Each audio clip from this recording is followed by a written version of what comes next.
2024ஆம் வருடத்திற்கான புனித ஹஜ் கடமையினை நிறைவேற்ற தமிழ்நாட்டிலிருந்து வருகை தந்த ஹாஜிகளுக்கு தேவையான உதவிகளை செய்யும் எண்ணத்துடன் சேவையை செய்து வரும் தன்னார்வலர்களின் பணி இந்த வருடமும் தொடர்ந்து நடைபெற்று வருகிறது.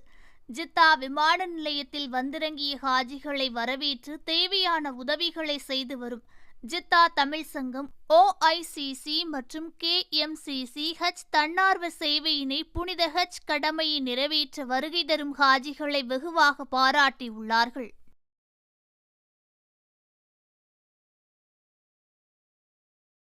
ஓகே ஃப்ரெண்ட்ஸ், இது போன்ற நியூஸ்களை உடனுக்குடன் தெரிந்து கொள்ள எங்கள் ரேஸ் தமிழ் சேனலை லைக் பண்ணுங்க, ஷேர் பண்ணுங்க, கமெண்ட் பண்ணுங்க, மறக்காம சப்ஸ்கிரைப் பண்ணுங்க.